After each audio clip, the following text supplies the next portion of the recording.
High dear students, welcome to ওমসিকিউ zone. আজকে আমরা ক্লাস 9-এর রায় ও মার্টিন প্রশ্নবিচিত্রা 300 নম্বর পেজের ভৌত বিজ্ঞানের থার্ড সামেটিভ এক্সামের 6 নম্বর স্কুল ইলামবাজার বিকেআর স্মৃতি বালিকা বিদ্যালয় ফিজিক্যাল সায়েন্সের শর্ট কোশ্চেনগুলো আলোচনা করব। গ্রুপ এ এবং গ্রুপ বি এর শর্ট কোশ্চেনগুলো আলোচনা করব। তো চলো শুরু করা যাক। প্রথম কোশ্চেন দেখো, একের দাগের ক্ষমতার মাত্রিয় সংকেত। ক্ষমতা সমান কার্যবাহী সময়। এক্ষেত্রে উত্তর অপশন বি, ml² ⁻³ নেক্সট প্রদত্ত ভিটি লেখচিত্রগুলির মধ্যে কোনটি নির্দিষ্ট প্রাথমিক বেগ সহ সমতরণে চলছে। ঠিক আছে, প্রাথমিক বেগ আছে এবং সমতরণে আছে, তাহলে এটা অপশন ডি হবে রাইট অ্যান্সার। অপশন ডি এটা রাইট অ্যান্সার। নেক্সট সাইফনের ক্রিয়াশীলতা নির্ভর করে কার উপর? চাপের পার্থক্যের উপর। অপশন এ চাপের পার্থক্যের উপর।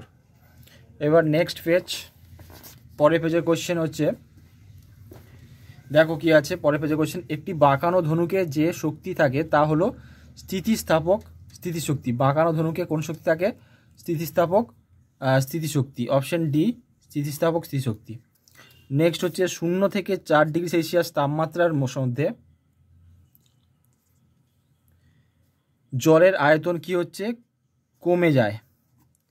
পরেরটা শব্দের উৎসের কম্পাঙ্ক বৃদ্ধির সঙ্গে শব্দের তীক্ষ্ণতা বেড়ে যাবে।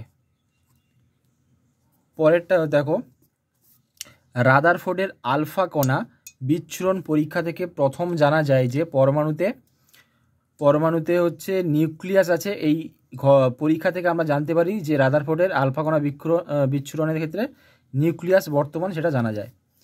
নেক্সট 1 মোল ইলেকট্রন। 1 মোল ইলেকট্রনের অর্থ অ্যাভোগাড্রো সংখ্যক ইলেকট্রন। অ্যাভোগাড্রো সংখ্যক অর্থাৎ 6.022 × 10⁻23 সংখ্যক electron. Option B right answer. Next দ্রাব্যতার সংজ্ঞায় কোনটির পরিমাণ নির্দিষ্ট? দ্রাব্যতার সংজ্ঞায় দ্রাবকের পরিমাণ নির্দিষ্ট, কারণ দ্রাবকের পরিমাণ সবসময় 100 গ্রাম হিসেবে ধরা হয়, তাহলে দ্রাবক অপশন সি রাইট অ্যান্সার হবে।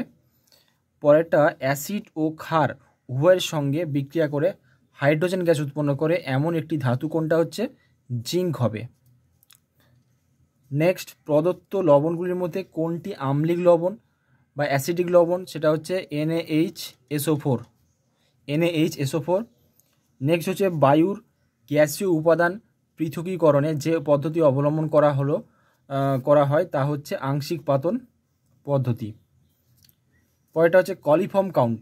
কলিফর্ম কাউন্ট শব্দটির সঙ্গে সম্পর্কিত বিষয়টা ব্যাকটেরিয়া হবে। হ্যাঁ, ব্যাকটেরিয়া, ইকোলাই ব্যাকটেরিয়া। তারপরে দেখো 2-এর গ্রুপ বি এর কোশ্চেন। 1-এর কোশ্চেন, শূন্যস্থান পূরণ করো। মাত্রাবিহীন ভৌত রাশির মাত্রীয় সংকেত, অর্থাৎ মাত্রা নেই, সেই ক্ষেত্রে ভৌত সংকেত কী হবে? m⁴, l⁴, t⁴, m⁴, l⁴, t⁴, অর্থাৎ মাত্রা নেই। Next AMU 1 atomic mass unit সমান কত কিলোগ্রাম বলা হয়েছে? এটা উত্তর 1.66 × 10⁻27 কেজি। ঠিক আছে, এটা অ্যান্সার। পরেরটা আর্কিমিডিসের সূত্র কোন মাধ্যমের ক্ষেত্রে প্রযোজ্য? এটা তরল। তরল বলতে এখানে গ্যাসীয়, তরল এবং গ্যাসীয় দুটো ক্ষেত্রে, তরল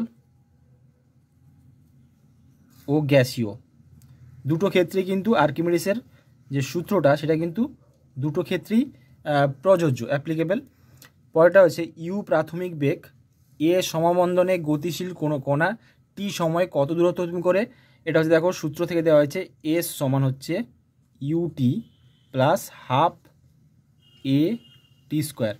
এস ইকুয়াল টু UT, উত্তর S equal to UT plus ½ AT² answer. Next দেখো পরের কোশ্চেন রূপোর আপেক্ষিক গুরুত্ব 10.8 হলে এসআইতে রূপোর ঘনত্ব কত হবে?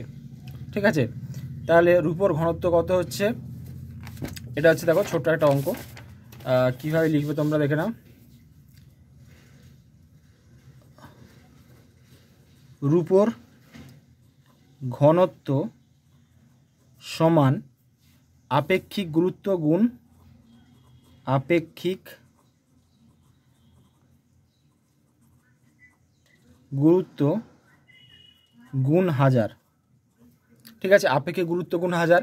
এবার এখানে আপেক্ষিক গুরুত্ব দেওয়া আছে 10.8, তাহলে সেখানে আপেক্ষিক গুরুত্ব জায়গায় বসাবো 10.8, তাহলে ইকুয়াল টু হচ্ছে 10.8 গুণ হয়ে যাবে 1000, তাহলে 10.8-এর সঙ্গে 1000 গুণ করলে হচ্ছে 108, এখানে দুটো শূন্য হয়ে যাবে, তার মানে হয়ে গেল ঘনত্বের এবার একক কী হচ্ছে কেজি পার ঘনমিটার বা metre cube, 10800 KG per metre cube, 10,800 KG per metre cube, তাহলে অ্যান্সার হচ্ছে 10,800 কেজি পার মিটার কিউব।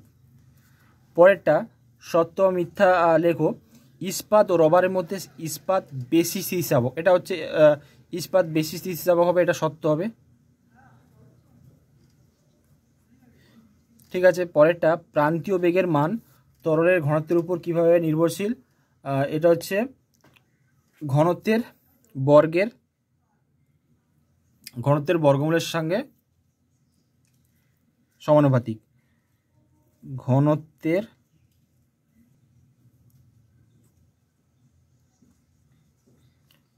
বর্গমূলের সমানুপাতিক।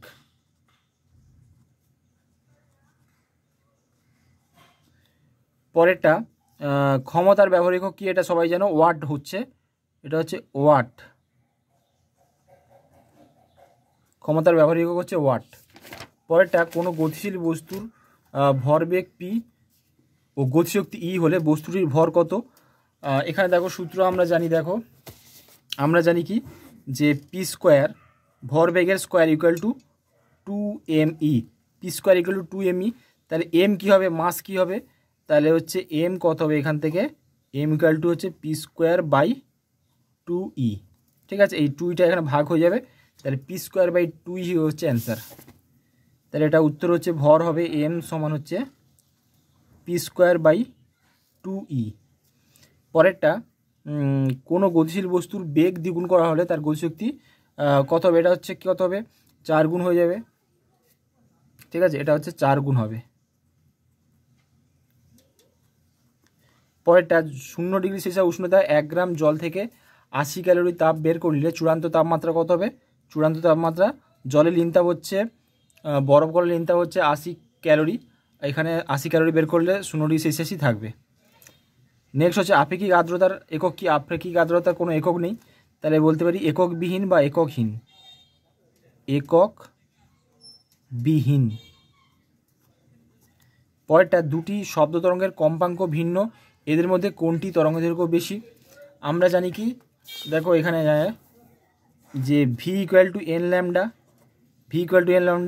তাহলে এন কত হবে ভি বাই ল্যামডা, তাই সেখান থেকে বলতে পারি যে এন সমানুপাতিক 1/λ, অর্থাৎ কম্পাঙ্ক এবং হচ্ছে তরঙ্গদৈর্ঘ্য পরস্পরের ব্যস্তানুপাতিক, অর্থাৎ একটা বাড়লে অপরটা কমে যাবে বা একটা কমলে অপরটা বেড়ে যাবে। সেক্ষেত্রে এখানে উত্তর বলতে পারি যে যার কম্পাঙ্ক বেশি তার হচ্ছে তরঙ্গদৈর্ঘ্য কম হবে। উত্তর কি লিখবে, যে যার, উত্তর এইভাবে লিখবে যে যার কম্পাঙ্ক বেশি তার তরঙ্গদৈর্ঘ্য কম। ঠিক আছে, যার কম্পাঙ্ক বেশি তার তরঙ্গদৈর্ঘ্য কম, বা এর উল্টোও লিখতে পারো তোমরা, যার কম্পাঙ্ক কম তার তরঙ্গদৈর্ঘ্য বেশি, এর উত্তর দুটোই হতে পারে। নেক্সট হচ্ছে 200 হার্জ কম্পাঙ্কের তরঙ্গের পর্যায়কাল কত, 200 হার্জ তরঙ্গের পর্যায়কাল কত হবে। আচ্ছা, আমরা জানি কি যে এখানে দেখো পর্যায়কাল বলেছি, তাহলে পর্যায়কাল সমান কত হবে, পর্যায়কাল সমান 1/কম্পাঙ্ক, 1/কম্পাঙ্ক।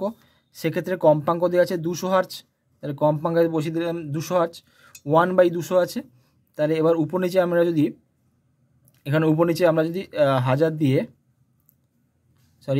দিয়ে আমরা গুণ করি উপর নিচে, এখানে 1000, তাহলে এবার দেখো 0 0 কেটে গেল, 0 0 কেটে গেল, 2 5 10, 2 5 10। এবার 5কে 1000 দিয়ে ভাগ করলে কত হচ্ছে? 0.005, 0.005। আর পর্যায়কালের একক কী হচ্ছে? সেকেন্ড হবে, এটা হচ্ছে সেকেন্ড। হ্যাঁ, 0.005 সেকেন্ড। উত্তর হয়ে যাচ্ছে 0.0055 সেকেন্ড। পরেরটা, সুরযুক্ত এবং সুরবর্জিত শব্দের মধ্যে একটি পার্থক্য এখানে লিখে দিলাম, দেখে নাও। সুরযুক্ত শব্দ এটা হচ্ছে সনকের নিয়মিত ও পর্যাবৃত কম্পনের ফলে সৃষ্টি হয়। সুরযুক্ত শব্দ সনকের নিয়মিত ও পর্যাবৃত কম্পনের ফলে সৃষ্টি হয়, আর সুরবর্জিত শব্দ সনকের অনিয়মিত ও অপর্যাবৃত কম্পনের ফলে উৎপন্ন হয়। পরেরটা, এসআইতে ইলেকট্রনের আধান হচ্ছে 1.6 × 10⁻19 কুলম। 1.6 × 10⁻19 C4 হচ্ছে কুলম। তারপর হচ্ছে ক্যাথোড রশ্মি দ্রুতগামী কার স্রোত, ড্যাশ কণার স্রোত, এটা ইলেকট্রন কণার স্রোত, ইলেকট্রন কণার স্রোত। নেক্সট হচ্ছে 1 মোল NO অণু এবং 0.5 মোল NO2 অণুর মধ্যে কোনটি অধিক ভারী বলেছে। তাহলে 1 মোল NO বলা হয়েছে, তাহলে এখানে দেখো 1 মোল NO সমান কত গ্রাম হচ্ছে? 1 মোল NO সমান হচ্ছে, দেখো নাইট্রোজেনের হচ্ছে আণবিক ভর হচ্ছে 14 আর অক্সিজেনের হচ্ছে 16, তাহলে 14 + 16 হচ্ছে 30 গ্রাম। 30 গ্রাম। 1 মোল NO হচ্ছে 30 গ্রাম, 1 মোলের ওজন হচ্ছে 30 গ্রাম। আর এখানে হচ্ছে 0.5 মোল NO2 দেওয়া আছে। প্রথমে 1 মোলের আমরা বের করব, যে 1 মোল NO2 সমান কত হবে? নাইট্রোজেনের আণবিক ভর হচ্ছে, পারমাণবিক ভর হচ্ছে কত? নাইট্রোজেনের ভর হচ্ছে 14, প্লাস এখানে দুটো হচ্ছে অক্সিজেনের ভর হচ্ছে, তাহলে 2 × 16, তাহলে হচ্ছে 16 × 2 = 32 আর 14 হচ্ছে 46, হচ্ছে 46 গ্রাম। তাহলে 0.5, হ্যাঁ 0.5 মানে হাফ মোল NO2 সমান কী হবে? দেখো 1 মোলে 46 থাকলে 0.5 মানে এখানে হাফ মোল, হাফ মোলে অর্ধেক হবে, অর্থাৎ 46-এর অর্ধেক হবে, 46/2 মানে হবে 23 গ্রাম। তাহলে দেখেই বুঝতে পারছো অ্যান্সার। দেখো একটা হচ্ছে 23 গ্রাম, একটা হচ্ছে 46 গ্রাম, তাহলে 46 গ্রাম হচ্ছে বেশি, তাহলে 1 মোল হচ্ছে NO2 হচ্ছে বেশি। তাহলে উত্তর হচ্ছে আমাদের 1 মোল NO2 হচ্ছে অ্যান্সার, এটা হচ্ছে অ্যান্সার। আমি বক্স করে দিলাম এখানে 1 মোল NO2। নেক্সট হচ্ছে 22 গ্রাম কার্বন ডাইঅক্সাইডের অণুর সংখ্যা কত? 22 গ্রাম কার্বন ডাইঅক্সাইডের অণুর সংখ্যা কত? আচ্ছা দেখো, কার্বন ডাইঅক্সাইডের আণবিক ওজন কত? 44 গ্রাম। তাহলে 44 গ্রাম CO2, 44 গ্রাম CO2 মানে কত ওজন বলা হয়েছে, তাই তো? অণুর সংখ্যা 44 গ্রাম CO2 মানে 1 মোল, 1 মোল মানে হচ্ছে অণুর সংখ্যা হচ্ছে অ্যাভোগাড্রো সংখ্যক, অর্থাৎ 6.022 × 10⁻23। তাহলে 22 গ্রামে কত থাকবে CO2? তাহলে হয়ে যাবে অর্ধেক, হয়ে যাবে 6.022 × 10⁻23। এখানে হচ্ছে 44, এখানে হচ্ছে 22, তাহলে 22 × 2 = 44, আর এটা কাটলে কত হচ্ছে? 3.011 × 10⁻23। তাহলে উত্তর হচ্ছে 3.011 × 10⁻23, 3.011 × 10⁻23, এটা হচ্ছে অ্যান্সার। পরটা হচ্ছে STPতে 2 মোল জলের আয়তন, 2 মোল জলের আয়তন STPতে, ঠিক আছে? দেখো 1 মোল জলের আয়তন কত STPতে? 1 মোল H2O। 1 মোল জলের আয়তন কত হচ্ছে STPতে? 22.4 লিটার হচ্ছে, 22.4 লিটার STPতে, 22.4 লিটার। তাহলে 2 মোল, এখানে কত বলেছে? 2 মোল জলের আয়তন কত হবে? H2O সমান কত হচ্ছে? এর ডবল হচ্ছে, তাহলে 22.4 × 2, তার মানে হয়েছে 44.8 লিটার। অ্যান্সার হচ্ছে 44.8 লিটার হচ্ছে অ্যান্সার। তাহলে উত্তর হচ্ছে 44.8 লিটার, ঠিক আছে? 44.8 লিটার। নেক্সট হচ্ছে বাম স্তম্ভের সঙ্গে ডান স্তম্ভ মেলাতে বলেছে। দুধ ও তরলের মিশ্রণ হচ্ছে, এটা হচ্ছে ইমালশন হবে। ডিটারজেন্ট কোনটা? হচ্ছে তরলের পৃষ্ঠটানকে প্রভাবিত করে। আর মিথাইল অ্যালকোহল এবং জলের মিশ্রণ হচ্ছে আংশিক পাতন পদ্ধতিতে আলাদা করা হয়, ঠিক আছে? পরেরটা হচ্ছে বলয় পরীক্ষায় বাদামি বলয়টির সংকেত কী হবে? FeH2O5 NO, এবার একটা থার্ড ব্র্যাকেট দেবে, বাইরে SO4, এটা হচ্ছে বাদামি বলয়ের সংকেত। অ্যাসিড দ্রবণে ফেনলফথ্যালিনের বর্ণ হচ্ছে বর্ণহীন বা কালারলেস, বর্ণহীন। জলকে সার্বজনীন দ্রাবক কেন বলা হয়? এর উত্তর দেখো লিখে দিচ্ছি। কারণ বলবে জলে বেশিরভাগ সমযোজী ও তরিযোজী যৌগ দ্রবীভূত হয়, এই জন্য জলকে সার্বজনীন দ্রাবক বলা হয়। পরেরটা হচ্ছে জলকে জীবাণুমুক্ত করার জন্য কোন হ্যালোজেন মৌল ব্যবহার করা হচ্ছে? এটা হচ্ছে হ্যালোজেন ট্যাবলেট, যেটা হচ্ছে ক্লোরিন, ক্লোরিন ট্যাবলেট বা ক্লোরিন হচ্ছে হ্যালোজেন মৌল ব্যবহার করা হচ্ছে। নেক্সট হচ্ছে জিঙ্ক অক্সাইড একটি কী অক্সাইড? Dash oxide. এটা হচ্ছে